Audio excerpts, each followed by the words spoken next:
Okay, well, breaking news out of Madagascar. The army has taken control of the country and lawmakers in the National Assembly have voted to impeach the president. It began not with gunfire, but with silence. The kind of silence that follows when a nation stops believing its leaders speak for it. In Antananarivo, that silence broke into chants. Young people flooded the streets, waving the Malagasy flag not as a symbol of loyalty to power, but as a declaration of independence. Not from colonial history this time, but from what protesters described as political capture.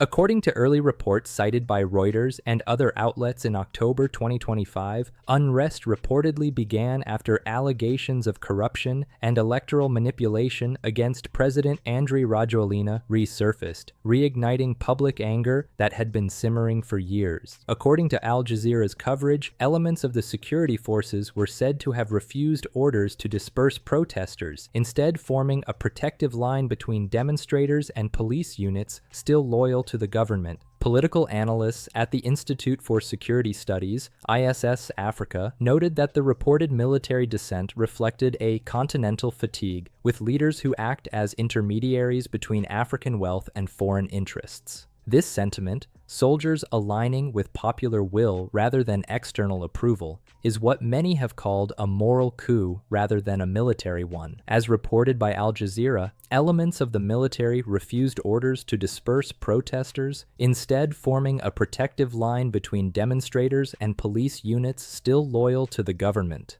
Unconfirmed reports alleged that a French military jet may have carried President Rajoelina out of the country amid growing unrest. If verified, analysts say, it would symbolize not just a political transition, but a moment when public consent withdrew from power. For Africa, the symbolism was impossible to ignore. Since independence, Madagascar has always occupied a unique position.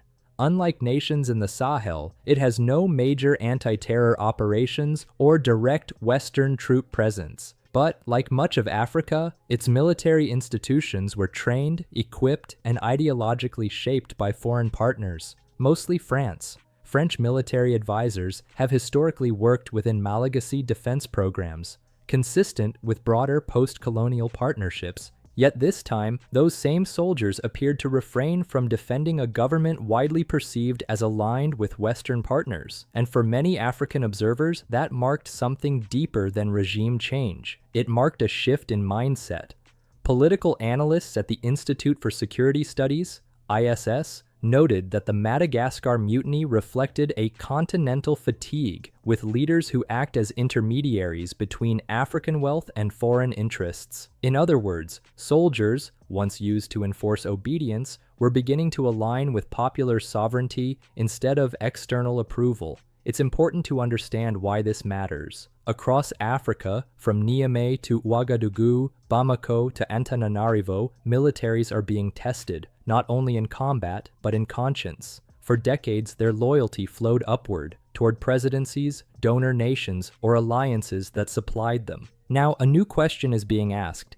Can Africa's militaries become instruments of national will, rather than guardians of foreign order? According to Al Jazeera analysis, what unfolded in Madagascar echoed the political realignments of the Sahel. After the coups in Mali, Burkina Faso, and Niger, Western governments imposed sanctions, suspended aid, and demanded a return to constitutional order.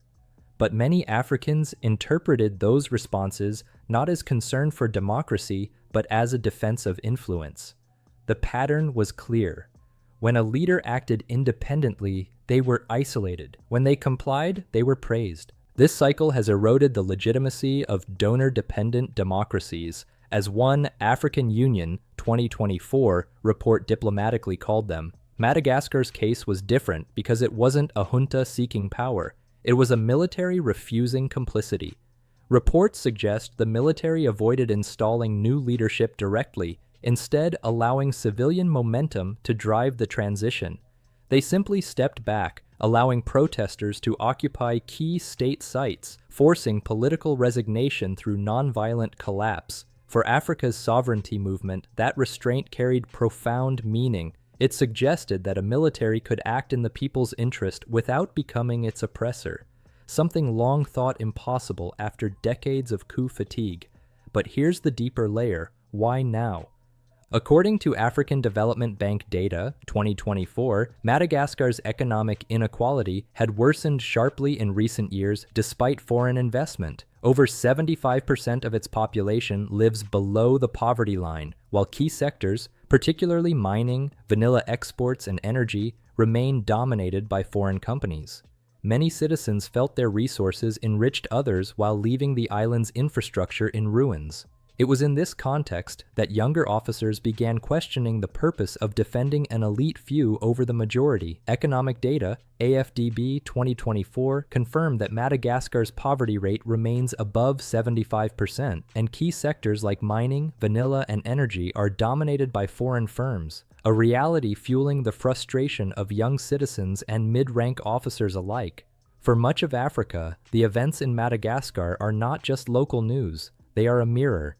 In West Africa, Burkina Faso's state media, RTB, drew parallels between the Malagasy soldiers' restraint and Captain Ibrahim Traoré's 2022 declaration that the army's duty is to the dignity of the people. That philosophy, sovereignty through service, has inspired discussions far beyond the Sahel. That idea has spread faster than any military doctrine, that sovereignty begins when the army stops renting its loyalty. Still, the international response followed a familiar script. Reuters, 2025, reported that the European Union expressed deep concern over the military's involvement and urged restraint and dialogue, while Africa News, 2025, noted that many local commentators viewed these statements as selective. The French Foreign Ministry called for restraint and dialogue, while the United States State Department urged respect for constitutional order. But as Africa News highlighted, some African commentators described Western reactions as selective,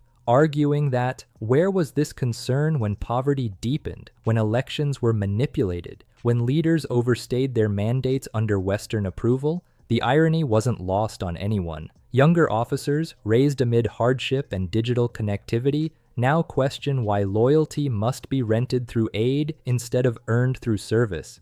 Yet the new generation of African officers, raised under economic hardship and educated during the digital revolution, are increasingly aware of this contradiction.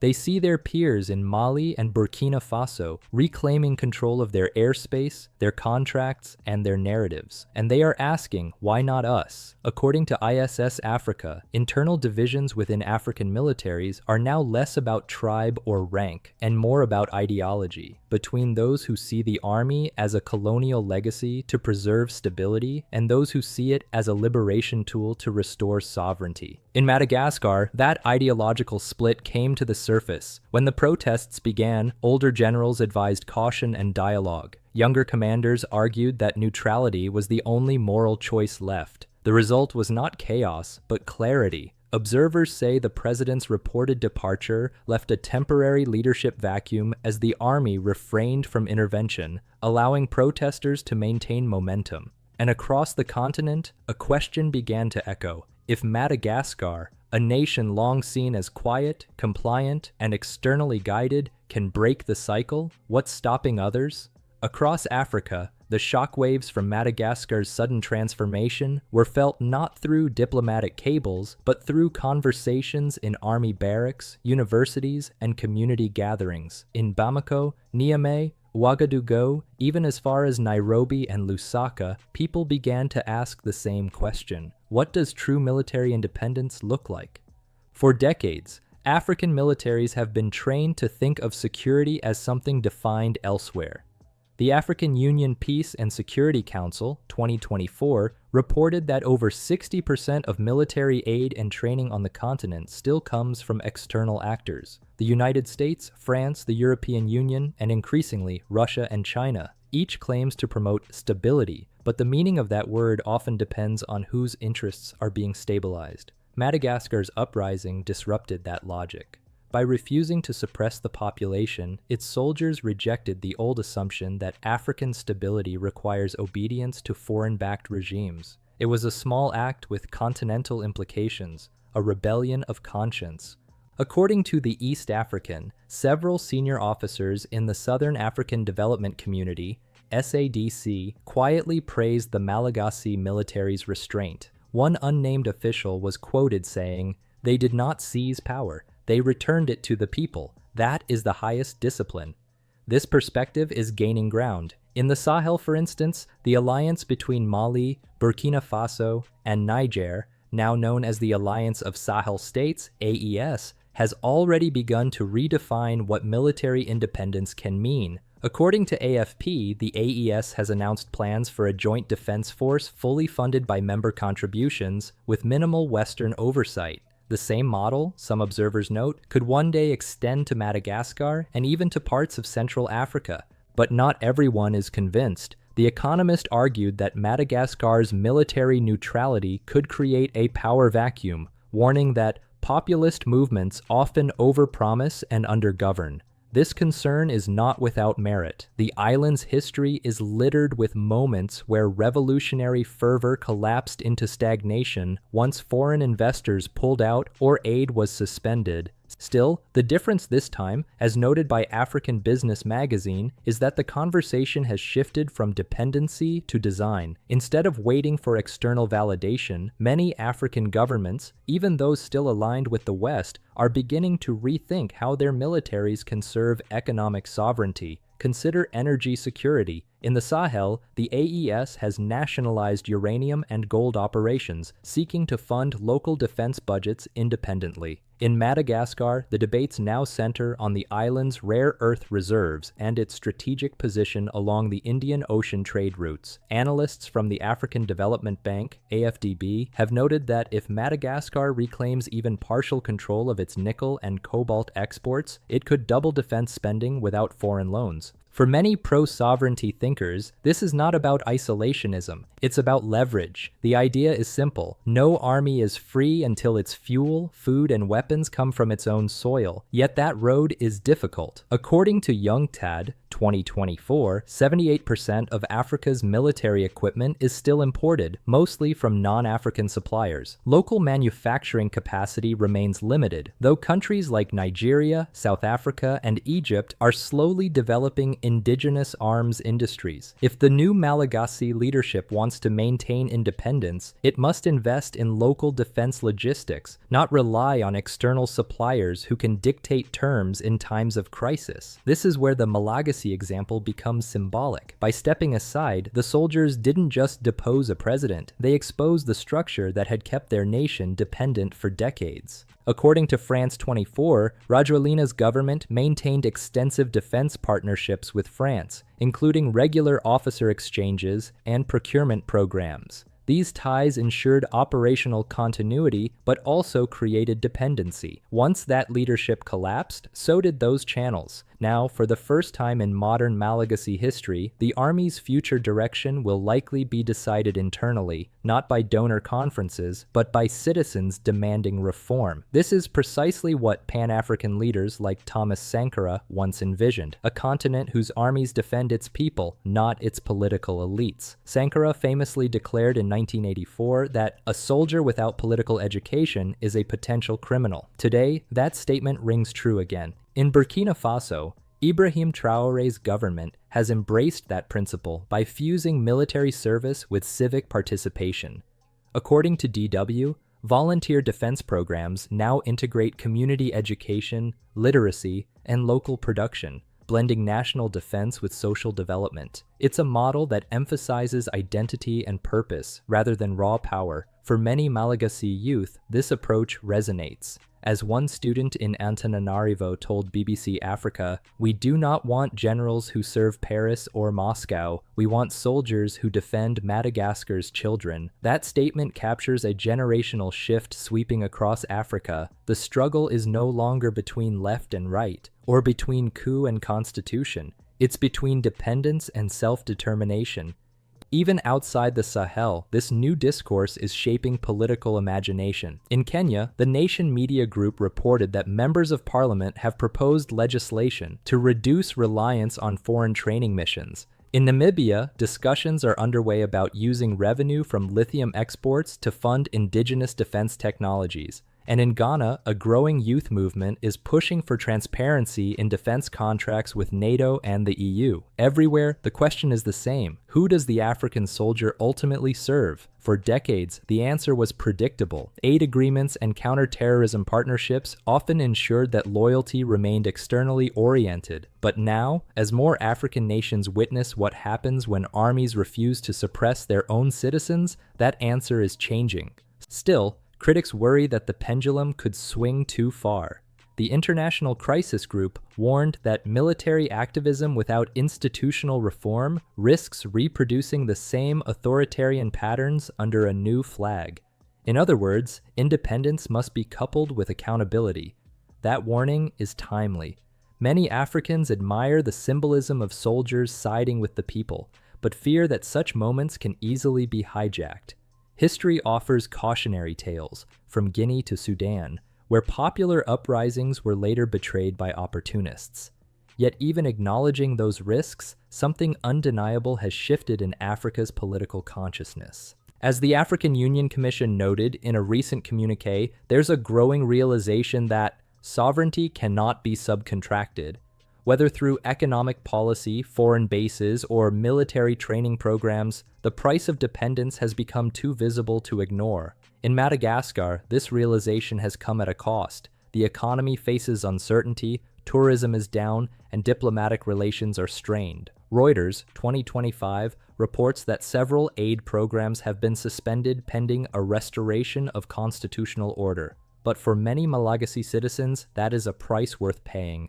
If sovereignty is expensive, one protester told Al Jazeera, "We will pay with hunger before we pay with dignity." It is statements like these that reveal the emotional heartbeat of Africa's new independence movement. It's not just about borders or leaders, it's about moral ownership of destiny. And that's why, even as Western capitals call Madagascar's events a crisis, many African commentators see them as a correction.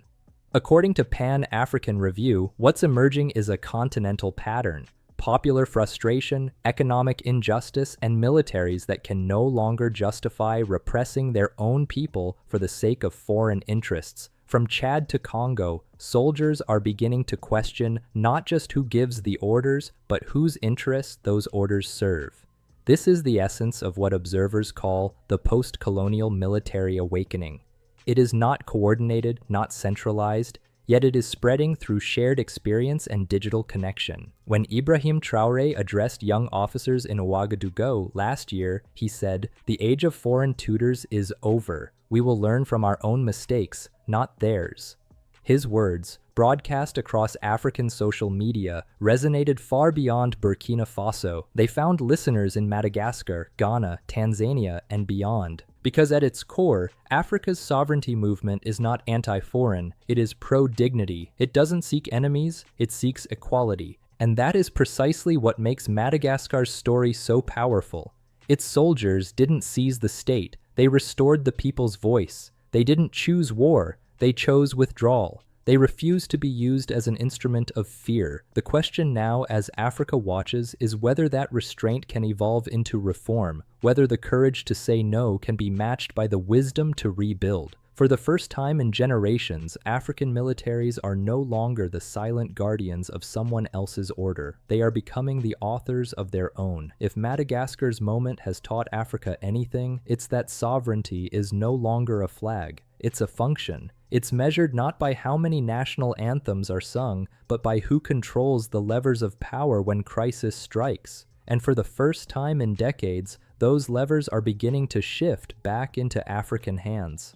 According to Reuters, 2025, interim Malagasy authorities have announced plans to convene a national forum on security and sovereignty to review all foreign defense partnerships. That may sound procedural, but for a country whose military structure was built on French and EU cooperation, it's revolutionary. A senior official quoted by Jeune Afrique described the goal as building a defense identity that reflects Malagasy realities, not imported doctrines.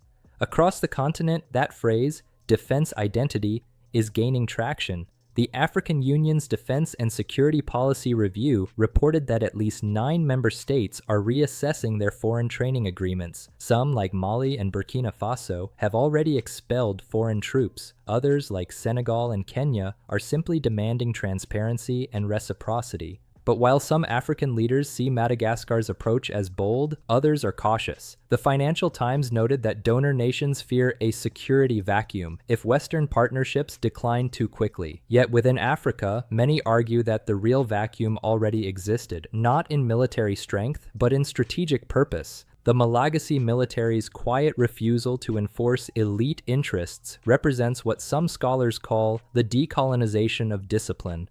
It's the idea that a soldier's first loyalty must be to the people, not the patron. ISS Africa emphasized that this realignment doesn't mean rejecting cooperation, but redefining it on sovereign terms, partnerships of equals, not hierarchies of dependence. This same philosophy has become the heartbeat of what observers call the Pan-African security reawakening. Its foundations are economic as much as ideological. For years, Africa's defense budgets have been inflated by procurement contracts that siphoned money back to suppliers in Europe or Asia. Transparency International 2024 reported that up to 35% of Africa's defense spending is lost to opaque deals, often negotiated under foreign advisory pressure. But with Madagascar's political reset, a new question emerges. What if that money stayed in Africa? According to African Business Magazine, regional initiatives are already exploring intra-African defense production, from Nigeria's arms manufacturing in Kaduna to Egypt's armored vehicle exports to East Africa. If Madagascar joins these networks, it could mark a new phase where African armies not only train together, but equip one another. For the Malagasy youth who led the protests, these discussions are not abstract. As one student leader told Al Jazeera, "Our independence must feed us, arm us, and educate us. Otherwise, it's just a flag without fire." The emotional weight behind that statement reflects a continental fatigue, the feeling that independence celebrated on paper has yet to materialize in practice. AFDB data, 2024, shows that while Africa controls nearly 30% of global mineral reserves, its share of global arms production remains below 1%. For many young Africans, this imbalance represents the unfinished business of decolonization. It is why figures like Captain Ibrahim Traoré have captured the continental imagination. His insistence that Africa must secure itself with its own hands echoes far beyond Burkina Faso's borders. In Madagascar's case, observers see the same instinct, a rejection of dependency, not out of hostility but out of necessity. Still, the path ahead is uncertain. The World Bank warns that Madagascar's economic crisis could deepen without foreign investment. Yet sovereignty movements across Africa argue that poverty without freedom is no victory either. "A hungry man can grow food," said a commentator on Pan-African Review, "but a colonized man grows only obedience. To sustain its independence, Madagascar will need allies, not patrons, but partners who respect mutual benefit." The Indian Ocean Rim Association has already expressed interest in supporting Madagascar's fisheries, infrastructure, and maritime security programs. This could help the island pivot from dependency on European donors to a more balanced regional integration. For African strategists, the opportunity here is immense. Madagascar sits at a critical junction of maritime trade routes linking East Africa, Asia, and the Middle East. As the diplomat observed, whoever controls Madagascar's ports and radar systems influences a major artery of Indian Ocean logistics. If the island's new leadership insists on sovereign command over those assets, it will not only redefine its own destiny, but shift regional geopolitics in Africa's favor. This is where Madagascar's experience ties into a broader continental awakening. The push for military independence is inseparable from the struggle for resource control. In West Africa, this has meant reclaiming uranium, gold, and oil. In Madagascar, it means asserting control over nickel, cobalt, and graphite, key minerals for the global green energy transition. According to Bloomberg, multinational mining companies currently dominate Madagascar's resource extraction, with the largest operations controlled by firms from Canada, France, and South Korea. But following the coup, the interim government announced a review of all major contracts to ensure equitable benefit sharing. That language mirrors what Mali and Burkina Faso declared when they renegotiated their mining agreements, a sign that sovereignty thinking is spreading in practical form, not just rhetoric. Critics in Western media have framed these moves as resource nationalism. Yet across African social networks, the sentiment is overwhelmingly positive. A viral post cited by BBC Africa summed it up bluntly. If defending our resources is nationalism, then let Africa be nationalist. Still, even supporters acknowledge that independence will test Madagascar's resilience. Rebuilding institutions without falling into new forms of corruption requires discipline, transparency, and civic engagement. Analysts from Chatham House warn that without civilian oversight, patriotic militarism could easily morph into personalized rule. But others, like the Pan-African Institute for Policy Research 2025, see the Malagasy moment as proof that civic consciousness is rising fast enough to counter that risk. When people understand sovereignty, one analyst wrote, they don't worship leaders, they guard the mission.